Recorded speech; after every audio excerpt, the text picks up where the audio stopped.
तो इस पर माननीय मुख्यमंत्री जी के साथ हम लोग जा रहे हैं और पक्ष भी और विपक्ष भी सब चाह रहे हैं कि ऐसा जाति जनगणना हो। साथ आरक्षण जो हम लोग लड़ाई लड़ रहे हैं बरसों से, उसको उस पर बात रखा। कुछ लोगों का, नेता का कुछ अपना प्रतिक्रिया है, अलग अलग है कि गरीबी से पहले लड़ना है, तो निश्चित तौर पे गरीबी से भी लड़ना है। बिहार के पशुपालन मंत्री मुकेश सहनी और विकासशील इंसान पार्टी के राष्ट्रीय अध्यक्ष आज भागलपुर के संक्षिप्त दौरे पर आए हैं। हम जानने की कोशिश करेंगे कि ये दौरा किस उद्देश्य से था, और दूसरी चीज़ें कि 23 अगस्त को बिहार के मुख्यमंत्री नीतीश कुमार के नेतृत्व का प्रतिनिधिमंडल प्रधानमंत्री नरेंद्र मोदी से मिलने जा रहा है, और इस प्रतिनिधिमंडल का एकमात्र उद्देश्य है जातीय आधारित जनगणना पर बातचीत करना। इस मुद्दे पर बातचीत करेंगे। मंत्री जी, स्वागत है आपका। चलिए, बहुत बहुत धन्यवाद आपका। सर, 23 तारीख को नीतीश कुमार के नेतृत्व में प्रतिनिधिमंडल मिलने जा रहे हैं, किस तरह की चर्चाएं होगी सर? देखिए, माननीय मुख्यमंत्री जी के नेतृत्व में हम लोग जा रहे हैं, माननीय प्रधानमंत्री जी से मुलाकात करेंगे। इसमें विशेष तौर पे जो जातिगत जनगणना है उस पर विशेष तौर पे चर्चा होगा। उसके अलावा माननीय मुख्यमंत्री जी बिहार के संबंध में भी बहुत सारे बातें अपने रखेंगे, और मैं भी उस प्रतिनिधिमंडल में रहूँगा साथ में, और मैं भी कोशिश करूँगा कि उसमें निषाद आरक्षण जो हम लोग लड़ाई लड़ रहे हैं बरसों से, उसको उस पर बात रखें, और फिर माननीय प्रधानमंत्री जो भी उचित समझेंगे वो उस पर निर्णय लेंगे।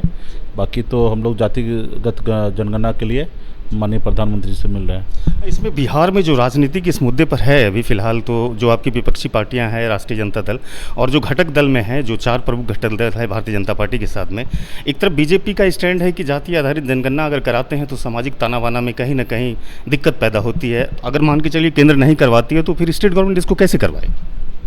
नहीं करेंगे तब आगे निर्णय लिया जाएगा, सोचा जाएगा।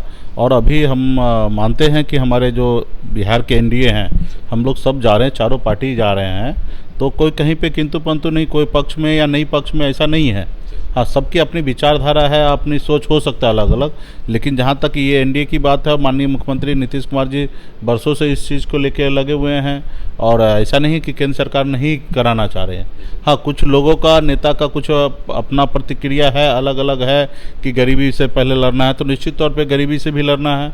बहुत सारी चीज़ें हैं, वो बात रख रहे हैं, लेकिन ना शायद कोई बिहार में नेता नहीं कर रहे हैं, लेकिन ठीक है, सबके अपनी अपनी बात रखने का है अधिकार।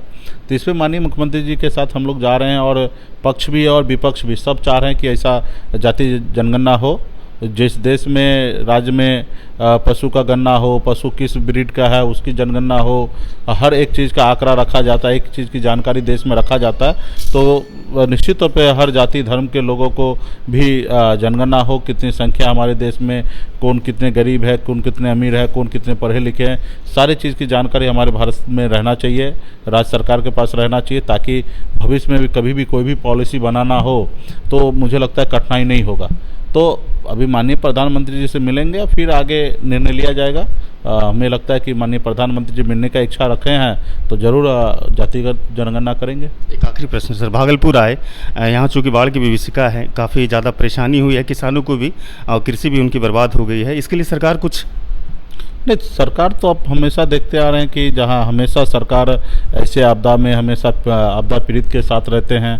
मुख्यमंत्री जी का हमेशा मानना है कि बिहार के जो खजाना है उस पर पहला अधिकार आपदा पीड़ित का है, तो इसको लेके हम लोग पूरे बिहार में लोगों को जितना हो सकता है मदद कर रहे हैं। उसी को लेके बिहार में हम लोग दौरे पे निकले हैं, एक एक चीज़ को जानकारी ले रहे हैं कि कहाँ हमारे जिम्मे जो है पशु एवं मत्स्य संसाधन विभाग है, तो इसमें पशु को चारा वगैरह सब उपलब्ध कराना, पशु को इलाज वगैरह सब कराना, फ्री में सब मेडिसिन देना, तो ये सब को लेके हम लोग घूम रहे हैं, एक एक जगह जा रहे हैं, सबसे मिल रहे हैं, अपना जूम के माध्यम से सब डीएचओ के साथ मीटिंग कर रहे हैं। कहीं कोई दिक्कत हो तो उसको हम लोग तुरंत सॉल्व कर रहे हैं। कोई कहीं पे टेंडर हुआ, चारा नहीं मिल पा रहा है तो कहाँ से उपलब्ध किया जाएगा, ये सब बारे में चर्चा करते हैं। और सरकार हमेशा गंभीर रहता है कि ऐसे हालात में हर किसी को सरकार मदद करे, इसके लिए हम लोग काम कर रहे हैं। जी, शुक्रिया बातचीत के लिए। धन्यवाद। तो ये बिहार सरकार के पशुपालन मंत्री थे मुकेश सहनी, जो कि ये 2 मुद्दे पर बात की। एक तो जाति आधारित जनगणना पर स्पष्ट तरीके से कहना है कि नहीं, आज़ादी के बाद जितनी भी समाज की जातियाँ हैं उसकी गणना होनी चाहिए, और वो स्पष्ट तरीके से सार्वजनिक होनी चाहिए। दूसरा, भागलपुर में जो इस समय बाढ़ की विभीषिका है, जो भीषण बाढ़ है, उस पर भी विभाग की तरफ से और सरकार की तरफ से हर संभव प्रयास किए जा रहे हैं। लगातार जो क्षतिपूर्ति हो रही है उसके भी सरकार की तरफ से एक सूचीबद्ध तरीके से अभिलेख बना करके सारे किसानों को और जो बाढ़ पीड़ित लोग हैं उन सबको भी कहीं ना कहीं सरकार सरकार की तरफ से लाभ मिलेगा। इस वीडियो को ख़त्म करते हैं। धन्यवाद।